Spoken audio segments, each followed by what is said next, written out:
Hey class, it's Mr. Wagner back with a flipped classroom video. This time we're going to be looking at linear relationships. Now it is Friday right after school.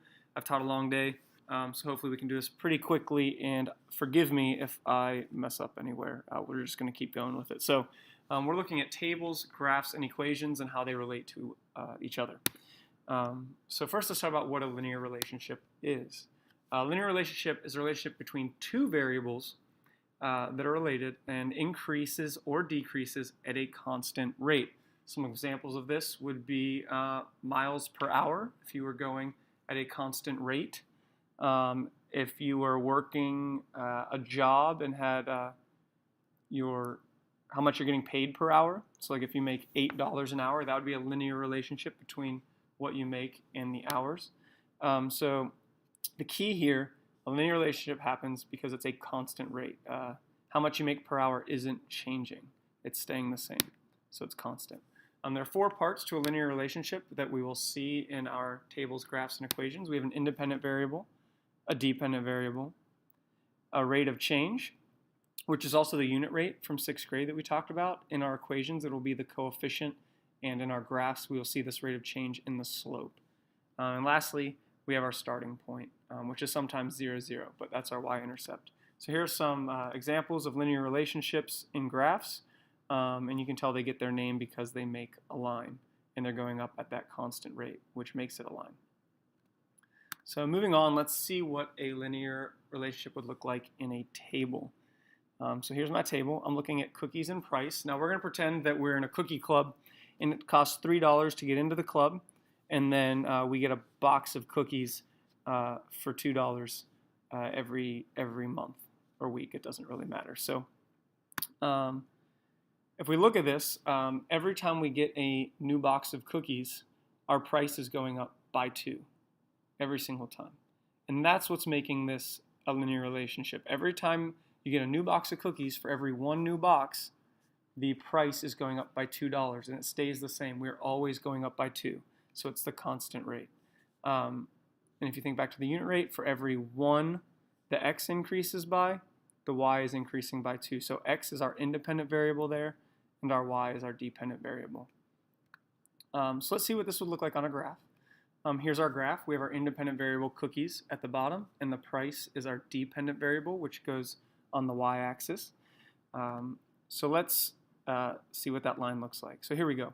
Here's the line, and this is what a graph shows us. It shows us that when we have one cookie, box of cookies, that cost us $5. The original $3 to get into the club, and then $2 for that first box. So that gets us up to $5, and then this rate obviously is staying the same. It's going up 2 every time the x goes over 1.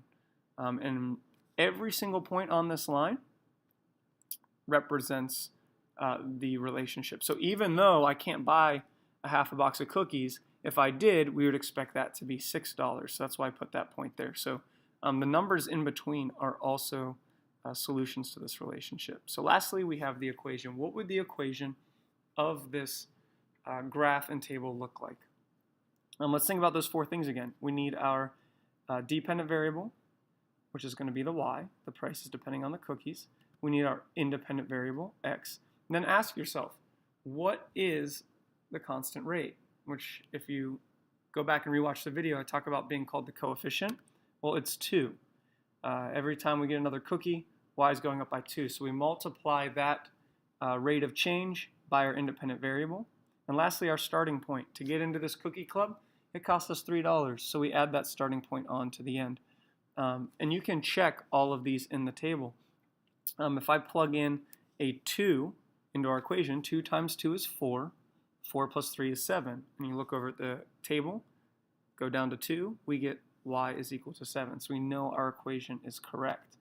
And that number was the rate, the slope, the coefficient. And we'll talk more about slope later in this unit, but the slope is kind of seen by the line in our graph, how steep it is.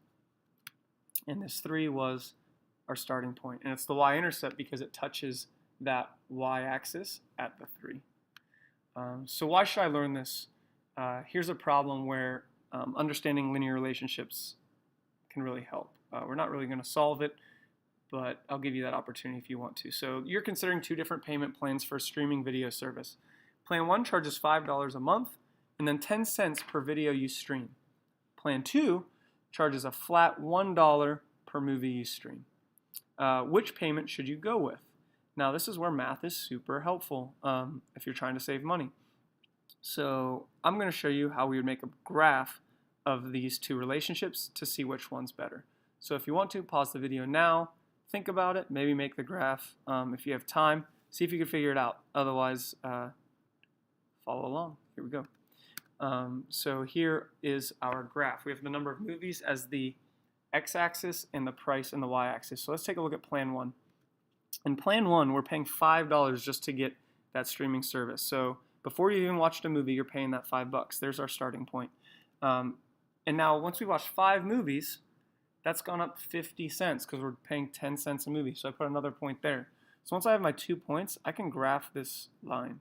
And you'll recognize once I get up to 10 movies at 10 cents a movie, that my price went up a whole $1. So 10 movies on Plan 1 costs me $6.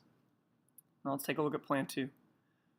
In Plan 2, our starting point is going to be 0. We don't pay anything to get in the club. So once we've watched 1 movie, the price is $1. Once we've watched 2, the price is $2, and you can see a linear pattern will ensue. And so here we have our 2 linear relationships, Plan 1 and Plan 2. And you can recognize there's a point when Plan 2 gets more expensive than Plan 1. And you'll see where they cross. Once you hit 6 movies, Plan 2 costs $6, but Plan 1 only costs $5.60. So if you're going to watch tons and tons of movies, ask yourself which is the better plan to buy. And these types of problems can help you decide what job you want. If you're in sales and you're going to get a different payment plan depending on your commission, linear relationships show up a lot in the world around us, and understanding how to analyze them and write equations and graphs with them is really useful and helpful with solving problems. So I hope this was helpful.